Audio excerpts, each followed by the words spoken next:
Sahana bhavatu, Sahano bhunaktu,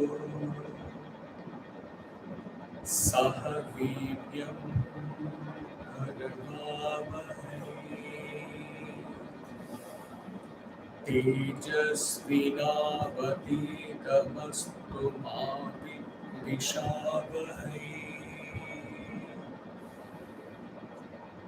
Om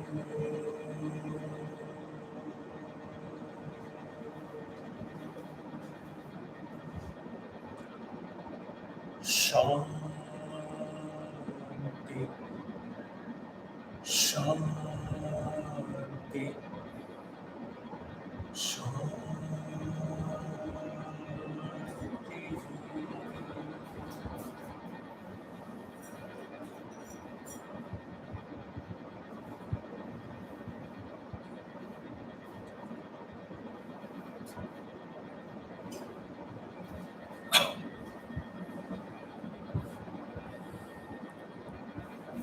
We move on to the fourth verse.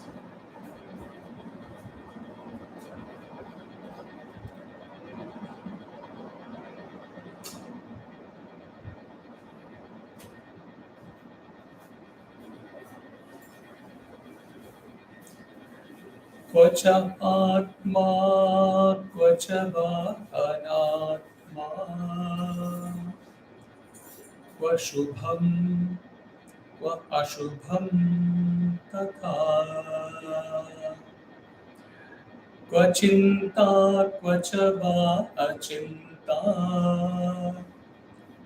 svamahimni sthitasya me.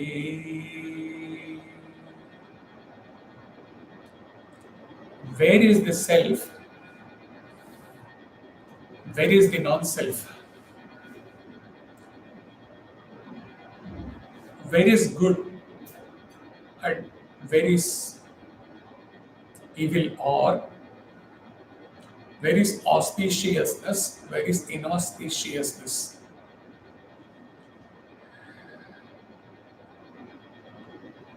Where is anxiety or where is non-anxiety for me, or where is meditation or where is no meditation for me? For me, the one who is abiding in my own grandeur of self.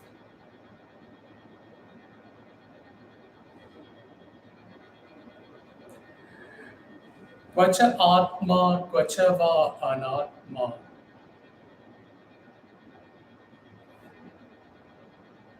We took up an expression in Nirvana Shatakam. If your memory is able to go back to that, Dau hi padartho atman anatma. I, not I. Aham, na aham. So we will go in this sequence. First we will deal all about Atman, and then a glimpse of Anatman, and validate both this gospel on Atman and Anatman in the state of Janaka, or in the state of a Jivan Mukta, or a Videha Mukta, or an Avadhuta. Atman. The Vedic Sanskrit term Atman literally meaning spirit. When it comes to English, the Englishman translated it as self, or soul, or pure aham, ego. In the creation diagram, there is that aham, pure aham.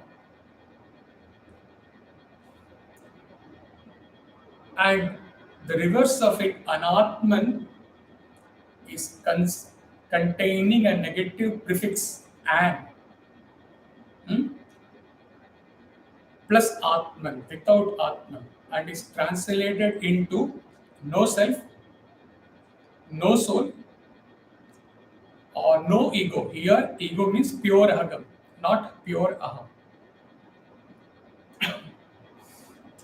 The idea of Atman was fully developed by the Upanishad and Vedantic seers, who suggested that there does exist in one's inner core a permanent, unchanging, immutable, omnipotent, and intelligent Atman. There are so many other expressions which can come to you.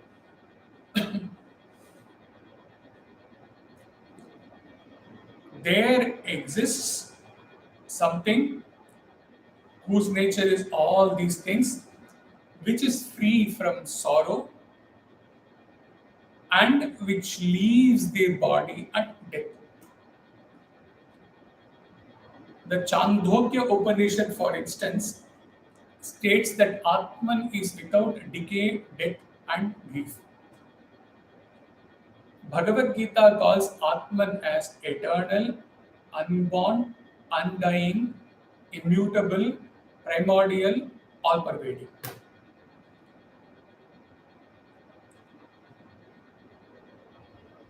He had hinted in a message to few sadhakas a couple of days before.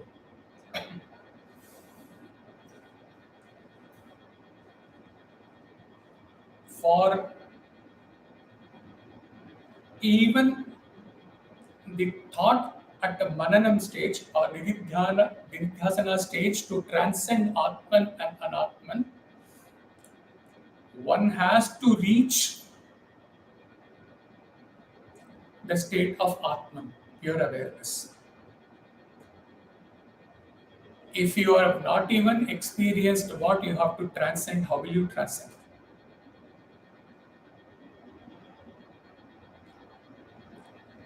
For the realization that I am the self, therefore, the first is, okay, the jiva may start with pure anatman for several births, but then when it comes to the real sadhana in one birth where one has this lakshyam of goal of self-realization, then the anatman part is left behind and one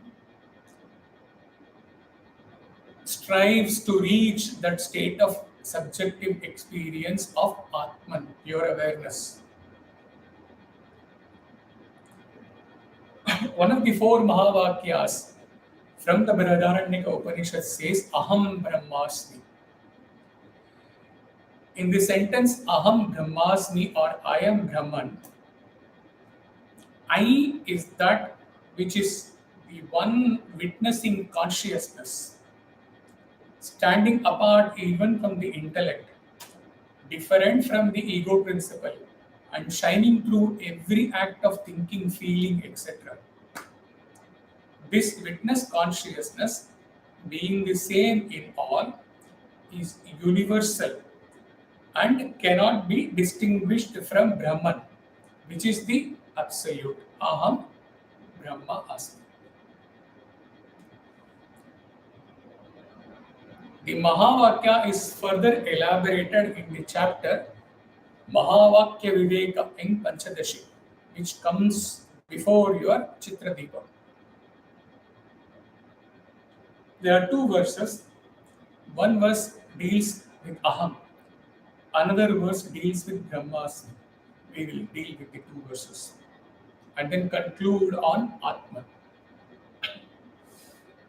Verse 3. This is Aham Pada, the witnessing I.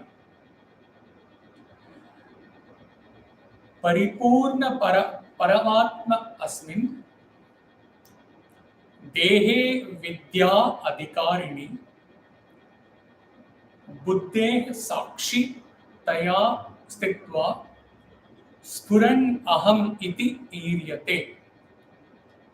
The infinite supreme self in the body that is fit for knowledge, remaining as witness of the intellect, manifests and is known as aham, spuran aham iti iryate.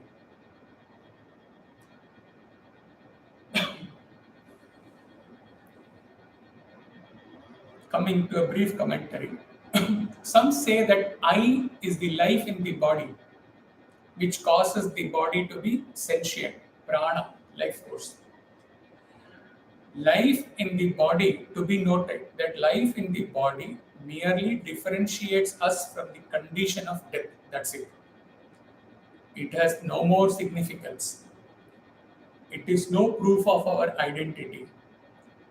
That which is responsible to put the life principle into the inert body is also responsible to take it away. That controlling intelligence is what we truly are. You remember in the Satchit Port, all the five koshas, life force, pranamaya kosha being one of them, we ruled out all of them against the three tests. He's not going into detail.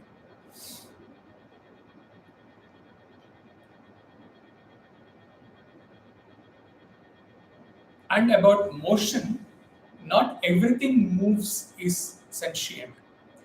Motion is not a proof of the presence of consciousness.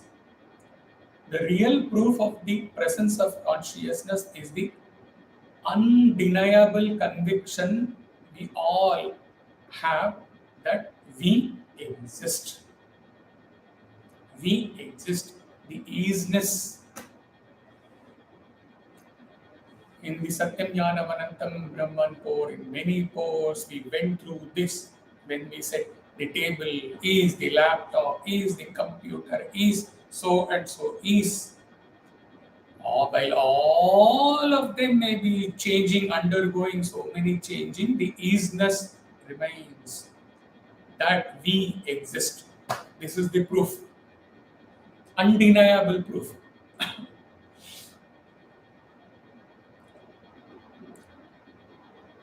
Not all human bodies, the verse touched about body, not all human bodies become fit for spiritual knowledge. Rendering oneself fit is done by the practice of intense sadhana. The bulk of impurities need to be washed away. The intellect then becomes very subtle and sharp.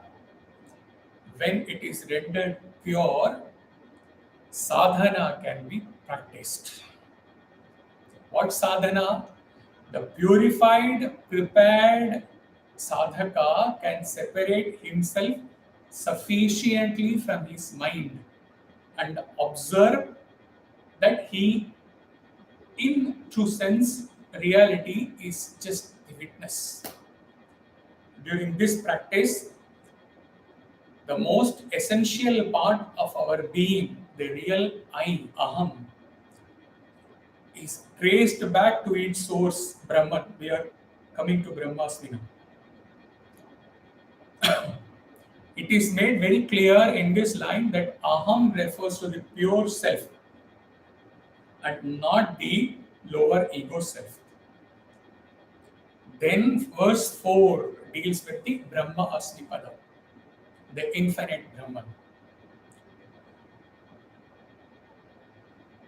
Swatah Purna Paramatma Atra Brahma Shabdena Varnita Asmi Iti Aikya Paramarsha Tena Brahma Bhavami Aham.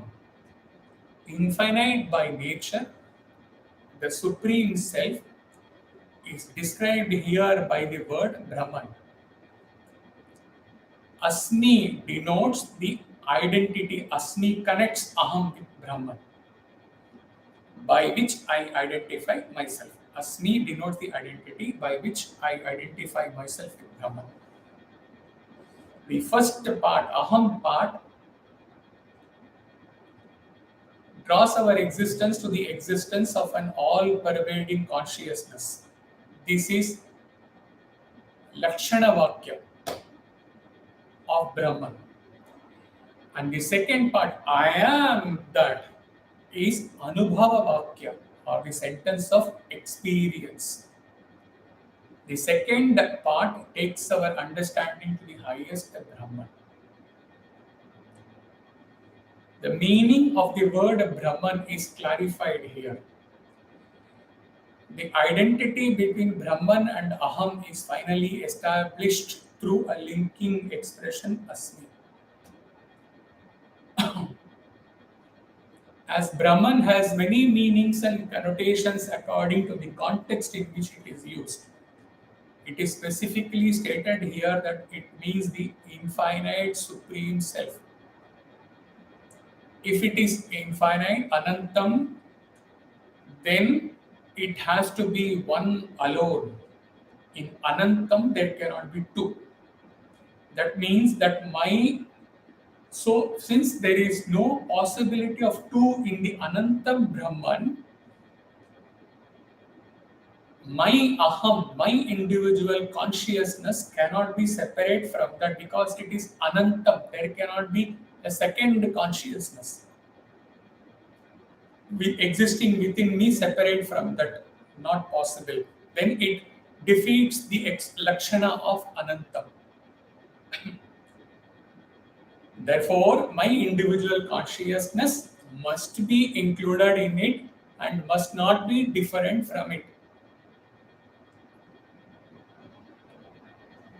Thus, the individual consciousness Aham is the same as the universal consciousness Brahman. In both Aham and Brahman, consciousness being the same, the relevance of the individual and the universal is not there. When one realizes that he is Brahman, and then ultimately at the end, when he rises beyond this awareness that Aham Brahmasmi, he exists in great silence, Maha Mauna.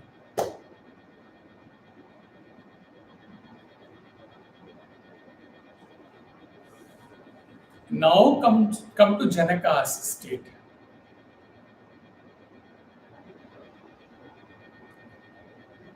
Before that, we have to touch upon vā'nātmā as well, right?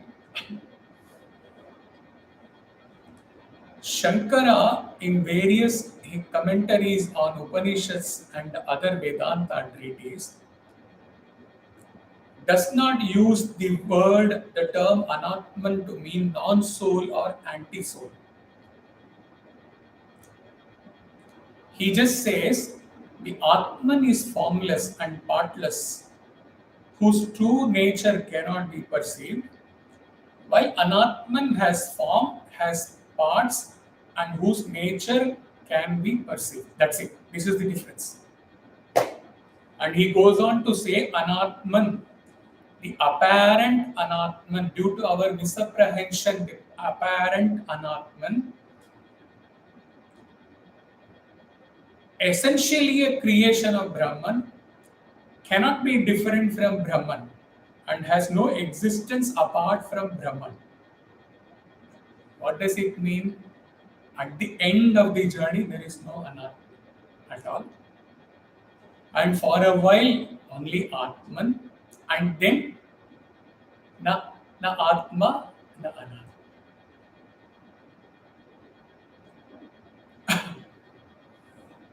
So there is nothing Anatman as such. When one perceives the objects and human beings in a form, with nature, with name, etc., one apparently thinks that what he sees is not Atman. But through sadhana, one can transcend this apparent form, apparent limitations on object, and conclusively say, out of subjective experience, that there is nothing called a non-self at all. Shankara means that only.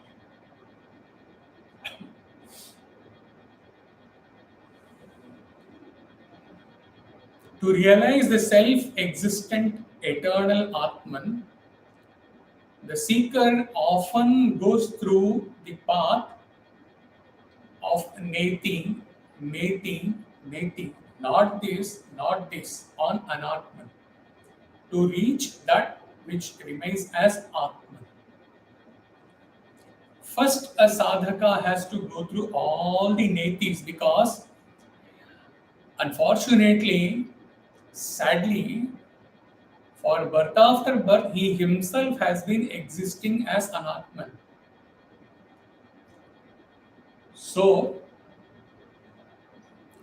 to cross that, thorn can be removed only by thorn, it says in Tamil.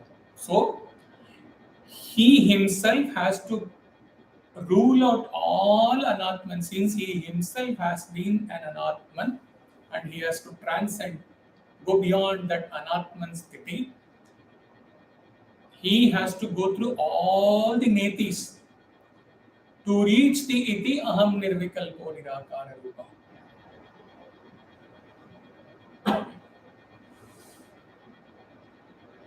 A fresh glimpse which came up yesterday morning while at beach. He didn't share. The ladder steps in sadhana is like this. As he said, the first stage is Jagat Mithya, Anatman.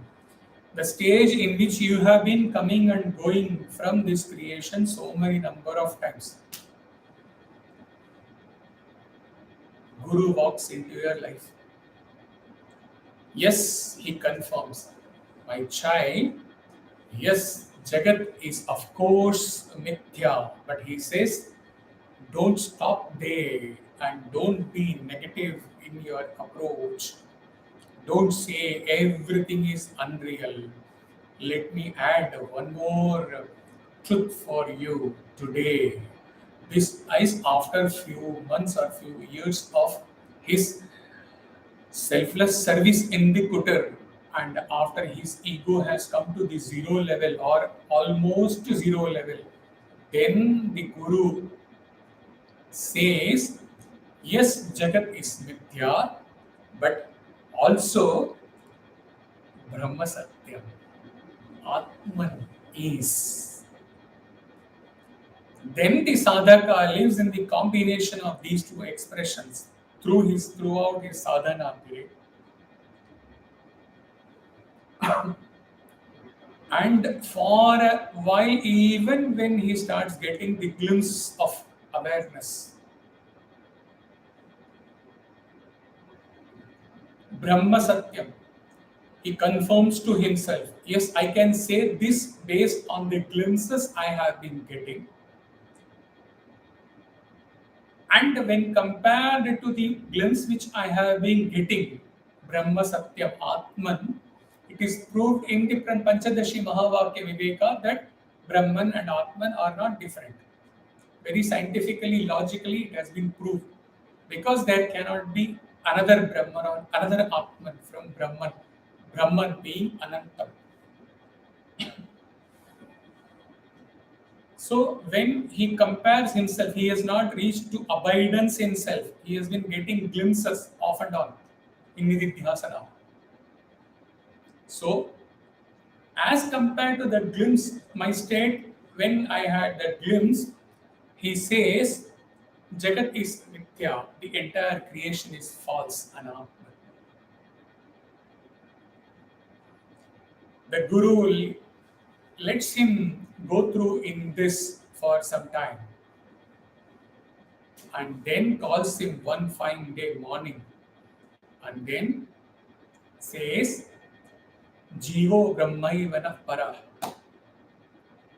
When this Jiva Brahma Aikyam takes place permanently within you, the Aham goes, the Brahman goes, and therefore there is no relevance of Asmi as well. Brahman is transcended, Jagat is transcended. Therefore, neither Atman nor Anatman. Let us summarize the flow. All is anatman, including myself, in my ignorant stage.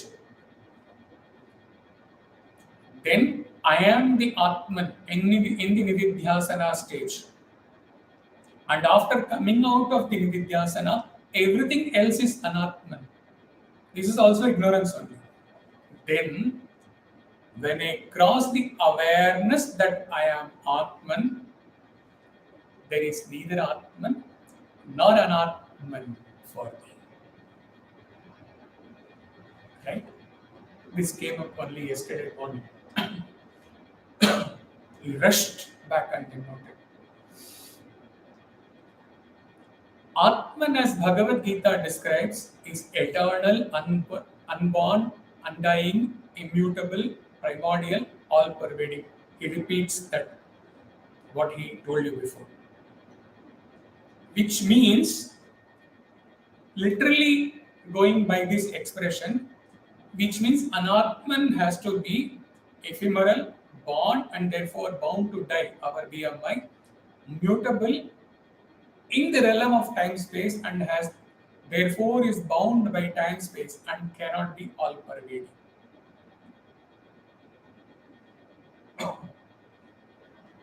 He often says, when you are enjoying the coolness under a banyan tree shade, somewhere in the backdrop of your mind, the hot weather has to be there. Otherwise, you would have transcended even the coolness, right? If the realized sage Janaka has to have the awareness that I am the self, Atman, then he must also necessarily have the trace of his past prior to his realization when he existed as Anatman. As long as one is aware at intellectual level, that at mananam intellectual level, that definitely I believe in whatever Acharya has taught me, I am the self, aham, aham, aham, I am the self, then his intellect is bound to point out when he gets up that there are few existing in the creation who are also non-self. Here, Janaka has transcended the thought of awareness of his existence as pure awareness. He has transcended, of course, his intellect, which might convey that he is the self. Once the thought of self is not there, then the thought of non-self cannot also be there.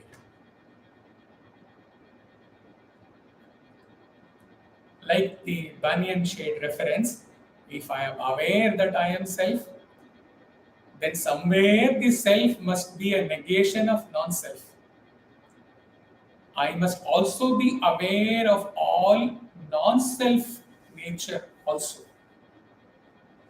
Only when I am aware what is to be born and to die, then I can say I am aware that I am beyond birth and death. It is like, very simple terms, I think I am a Sai devotee. Then I would be pointing out at others and say they are not Sai devotees. Once I have rent asunder the duality between Sai and me, Brahman and Aham, then I transcend the thought that I am a Sai devotee. Then I cannot also have a thought about others as non-Sai devotees.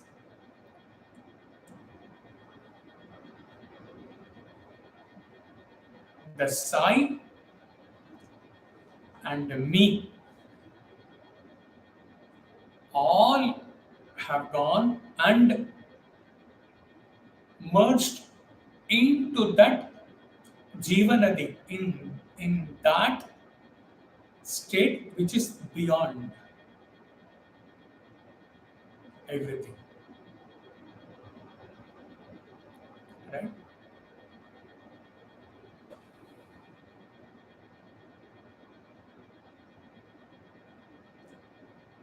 Self is awareness of awareness. Non-self is awareness of non-awareness or non-awareness of self. Janaka is beyond the awareness, so he is neither aware of awareness nor aware of non-awareness or non-self. You can take it convincingly at Mananam level and continue to contemplate on this. To live truly in this state of neither Atman nor Anatman is, of course, possible in Sahaja Sthiti only upon realization. But then, a word of caution here, no part of the teaching, howsoever difficult it may appear, howsoever far you may seem to be from that teaching, from that reality, nothing has to be left out. And even the thought, at least the I am self or I am non-self, crossing this is possible only after realization. But even as sadhakas take this important lesson today, you have to leave this expression that this is not possible for me, or this is too difficult for me, or I am so far away from this state, or I don't know when I will reach. These expressions have to be removed from the sadhaka's life once for all. Because at the subconscious mind, these thoughts go and sit there and continuously create a gap between you and that reality. Affirm to yourself, it is possible, it is possible. One who is teaching me, he has been like me, he has reached here, it is possible, possible, possible. Fill yourself with positive vibrations, with positive thoughts that yes, this is possible and this is possible in this life, in this birth. And mere positive affirmation is not enough, that has to be coupled with sincere, incessant, steadfast vidhyasana. And then the day will surely come. फिर सुबह होगी.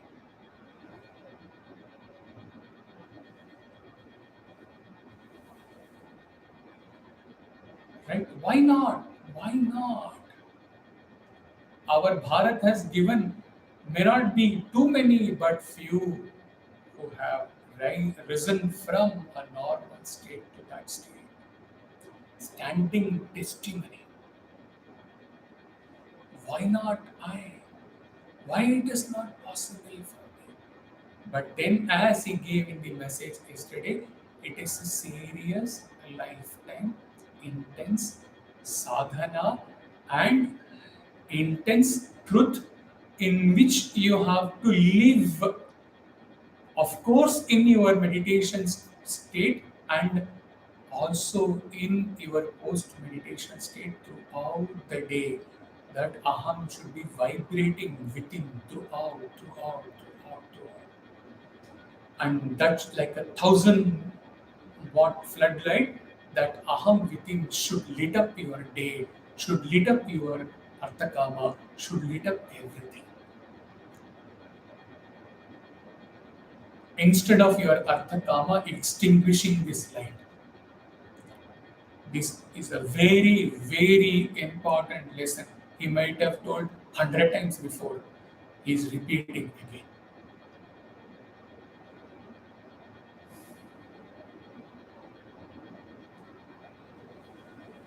Śubhaṃ, Ashubhaṃ. Do they not look now, appear to be at kg level now, when compared to what we have learned at self and non-self? Maybe in a poetical ecstasy, Janaka would have sang this. Okay, but Śubhaṃ, Ashubhaṃ is not relevant at all. Because he has risen from Ashubhaṃ to all auspiciousness, Mangalam Shubham, and then he has risen beyond the duality between Shubham and Ashubham. When he has risen above Atman and Anatman. Chinta, Achinta. Chinmaya has changed the expression. Others have given as anxiety or non-anxiety, or in very simple term, thought or no thought. Chinta, Achinta. Okay. Chinmaya writes, in one's delusory state, when the ego is trying to transcend the mind, there is a state of meditation.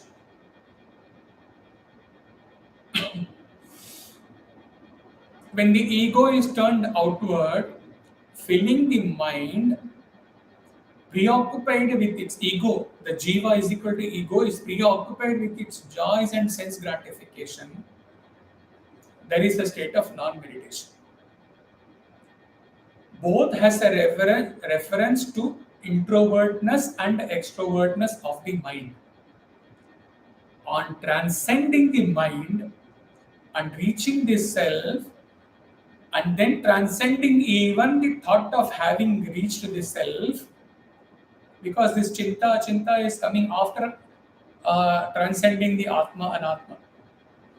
So here there is neither a state of meditation nor a state of non-meditation. You may say a yogi is ever in a state of meditation. The yogi may smile and do not convey to you, but he is in a state which is beyond the meditation and non-meditation, because if he is in a meditation, then practically and realistically he must break that state of meditation for various duties which he has to do during the day. Whereas he has transcended chinta and achinta, meditation and non-meditation. It is the sahaja sthiti where the eyes may close for hours, it is the same. The eyes may remain wide open for few hours, it is the same. He is silence, the state is the same. He is pouring, talking to others, the state is the same. So, neither chinta nor achinta. This is the perfect expression of this, and neither meditation nor meditation, non-meditation, because anxiety, non-anxiety and all, they look so superfluous, so irrelevant after reaching the state of sahaja state beyond Atman and Anatman. Right?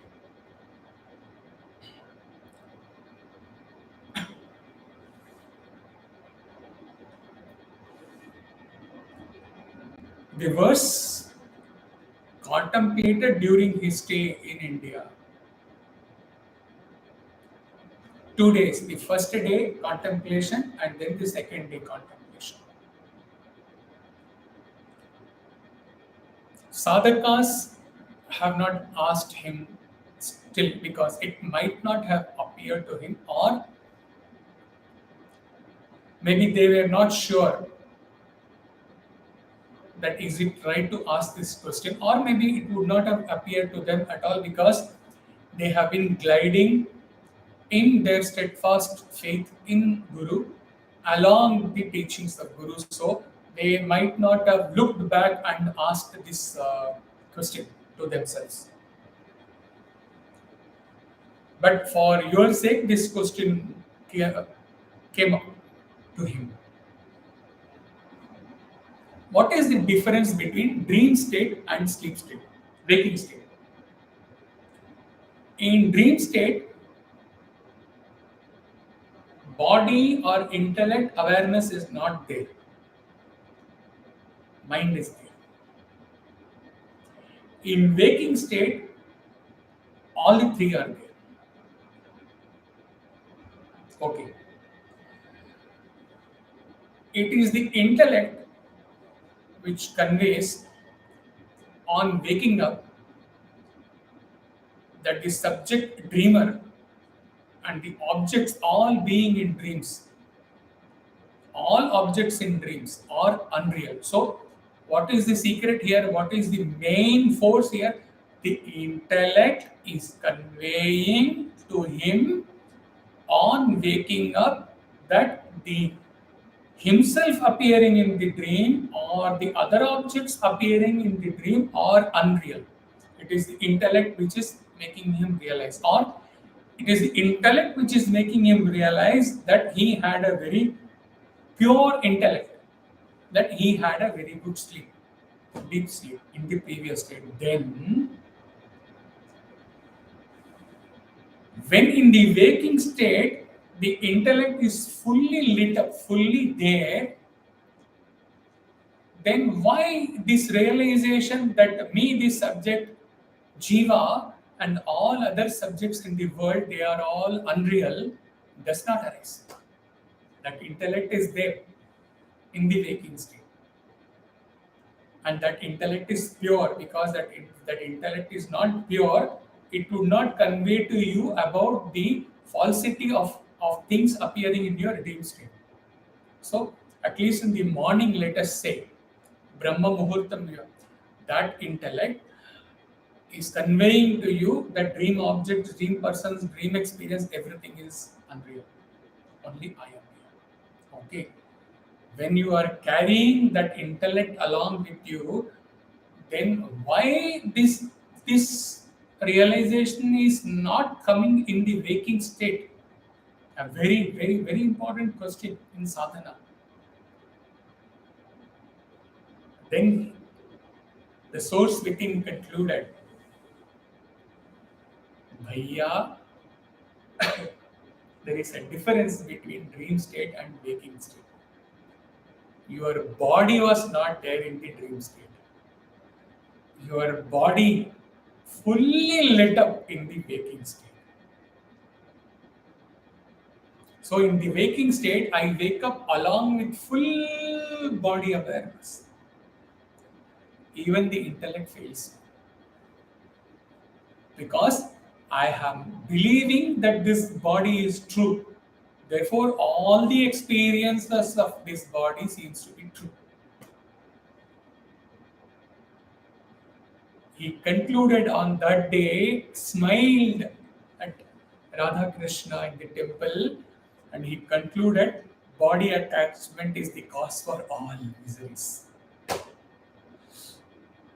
The body attachment, body consciousness has blinded the intellect. Otherwise, the same intellect which conveyed to you about the non-reality of dream objects, dream experience, you have the privilege of carrying that intellect in the waking state throughout, but it fails because their body was not there, here bodies. All misery, all misery, all obstacles in sadhana is due to body attachment. If this is the neti, then the next day contemplation.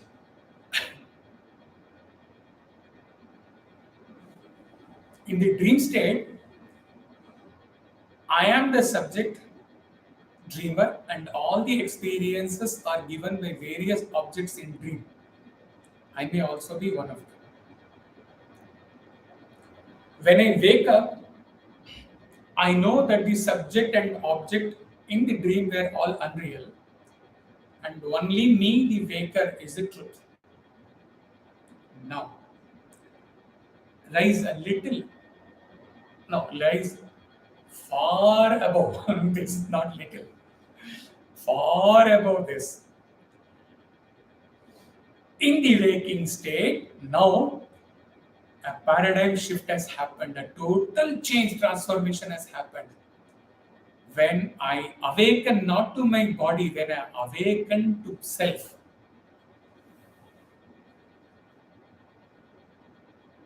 then there is neither me, the jiva, as subject, nor the various others as other human, other objects existing there. So, all the states have become one, or all the three states have no relevance. Now, when I awake, all is the difference when you get up, whether you are awakening to your body or you are awakening to yourself. This is what a journey of a sadhaka is all about.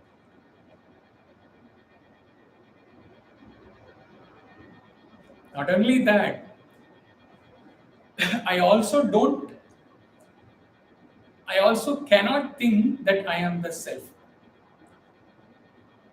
Till the time this thought is there, I am not abiding in self. I am just entering and coming out of that state of self.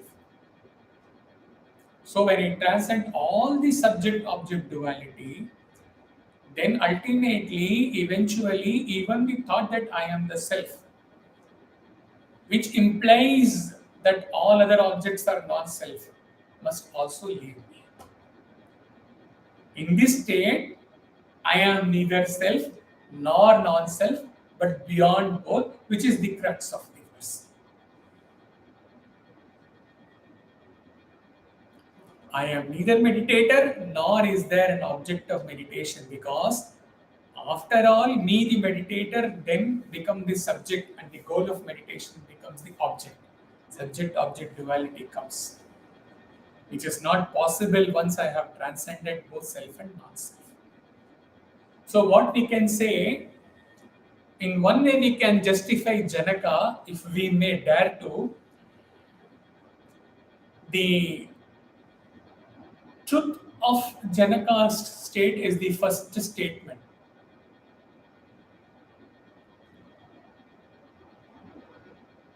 Neither Atman nor Anatman. Okay, this is the state.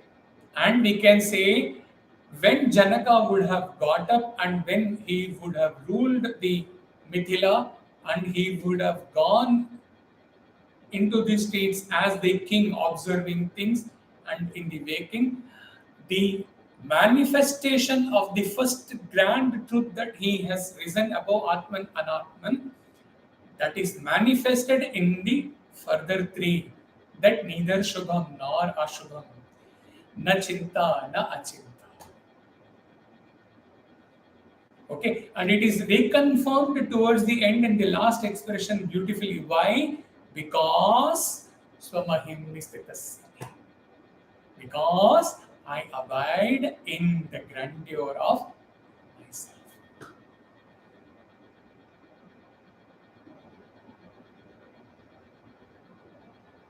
Sadhakas can connect this to their own experience if they have had that subjective experience as a glimpse.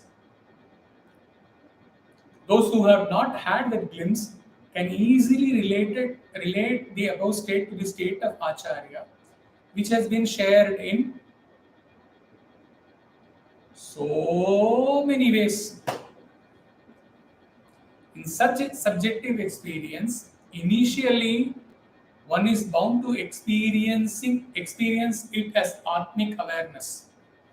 And all the descriptions of Lakshanas of Atman, Brahman come true in that state. And at that state, for theoretical purpose, let us revisit what we understood as Anatman earlier. Atman is formless, partless, etc. Anatman has a form, has parts whose nature can be perceived. This way, the creation with all its living and non-living objects just have form, parts, and their nature can be perceived. This is a common understanding at surface level. But in the moments of your glimpse, and as much as you can know clearly about the Jivan Mukta's existence, think, can there be any thought in that state of the creation, people around, objects around as non-self? As that which is opposite to Atman? Is it possible? So, in that state of transcendence, can a Jivan Mukta, or even you, suppose sitting in the Kutir and transcending your BMI, perceive of something in the creation which is changing, mutable, limited, which is subject to sorrow, etc., which you can classify as anatman? Impossible. Impossible. Thus, in true sense, as experience, as that state where one crosses all dualities, including self and non self, freedom and bondage, that roared once upon a time, I am Guru, I am disciple, I am parent, I am child, I am God, I am devotee, I am the creator, I am the creation, I am the microcosm and I am the macrocosm.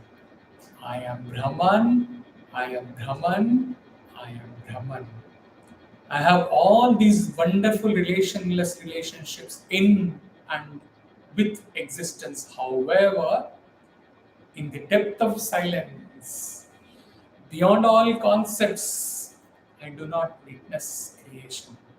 I am neither Brahman, nor Atman, nor creation, nor created, neither Jiva, nor Ishvara, neither a witness of cosmic vibration, neither Saguna, nor Nirguna, beyond all concepts, all yogas, all Vedas, all definitions, all attributes, I remain as I. To conclude, on the day when the sage, our Maharaj, would have gone beyond Atman and Anatman, beyond good and evil, Shubham, auspiciousness and inauspiciousness, beyond the meditation and non-meditation, beyond all that is wrote in the above lines of the Song of Self, Maharaj would have sang a song which he titles as My Auspicious Day. Having risen above auspiciousness, he writes, My auspicious day. I celebrated this auspicious day with great ecstasy and pomp, with illumination and joyful songs. My wish has been fulfilled.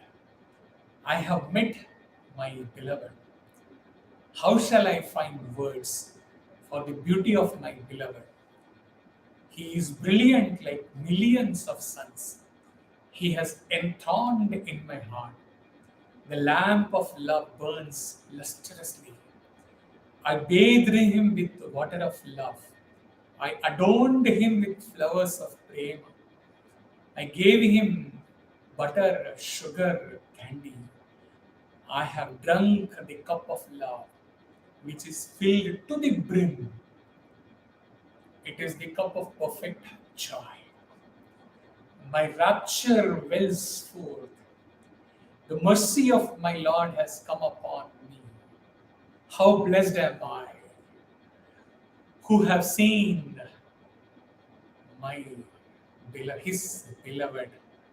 Thus saith Shivan.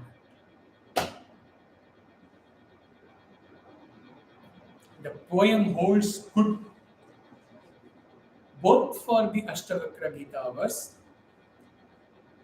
as well as on responding to the divine whisper of God we heard at the end of the. If you have forgotten, if it is not fresh in your memory, go back and listen to the last part of the Bar Bar Tum Jarme. When the Lord whispered, Come, merge in me. And we heard the whisper, we went, we merged with Him, and we as Him sang the song on this auspicious day. I have met my beloved. And this meeting is never going to end.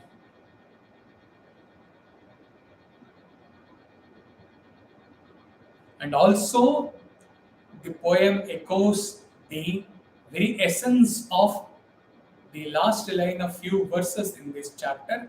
Svamahimni sthitasya, may I abide in my own grandeur. Maharaj sang the same svamahimni through the above poem, maybe in the 1930s. And your Guru sang the same svamahimni song in 2012. And he continues to sing the song for you thereafter.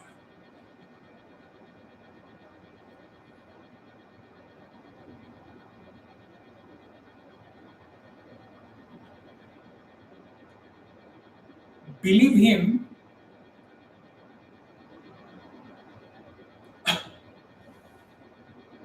at 5:30 this thoughtless thought came. The session has ended.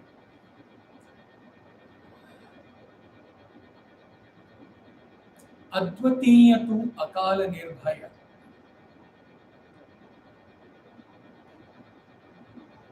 Thought always comes from the source, because such thoughts cannot come from the mind intellect, for sure, 1,001%. Should it not be Advatiya tu akala chinmaya? The rhythm also fits into that. The tala will also not go. But as Advatiya tu akala advatiya, it should not be chinmaya. Why it is nirbhaya? Nirbhaya is at a lesser level.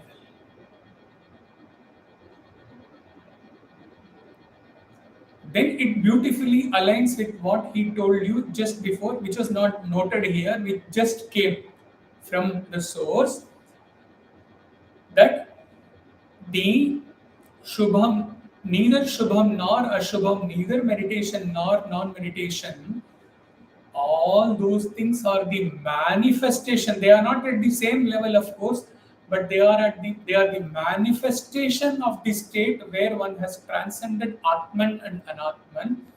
Exactly, nirbhaya, while the jiva is in the waking state of consciousness, the nirbhaya fits into as the manifestation of the advatiya akala. If you take it that way, well, accepted, no problem, nirbhaya. Otherwise, it has to be chinmaya.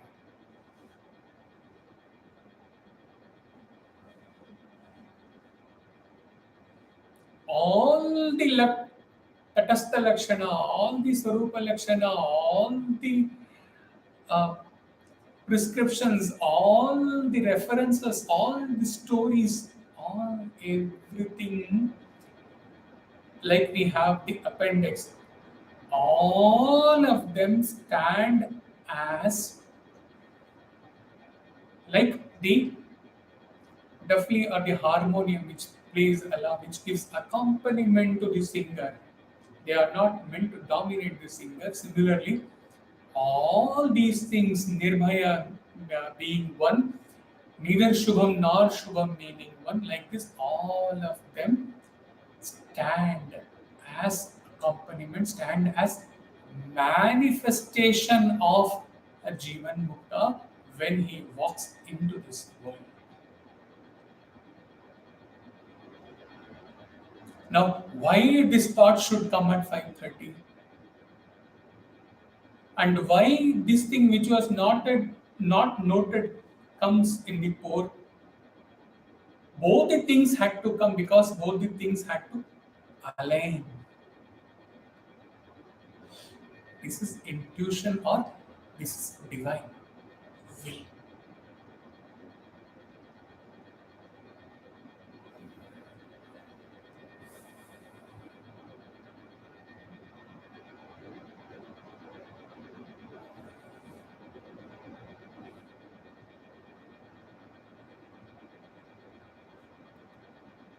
Not easy this session in terms of Nididhyasana experience. Another listening would drill the Maranam part and then Nididhyasana.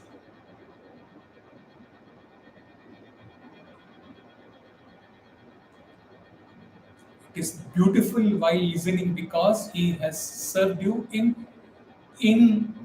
a silver spoon and he has taken into your mouth ready for having it.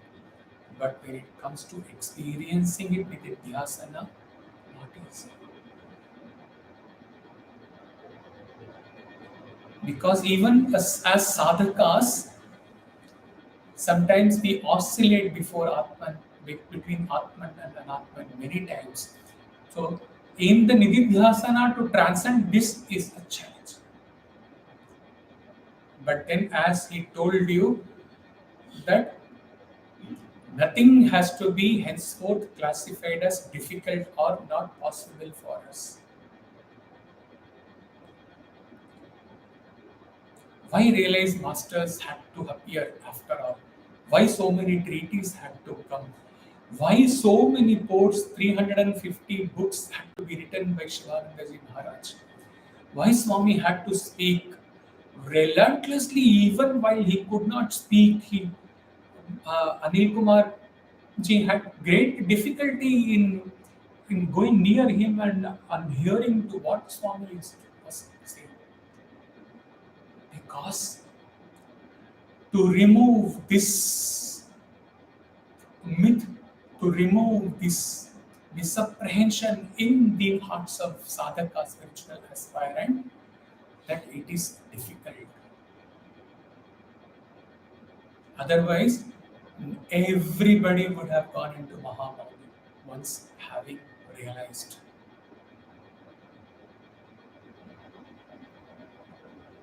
More difficult the session is, more challenging it has to be, and take it up with more enthusiasm and more positivity, more vibration.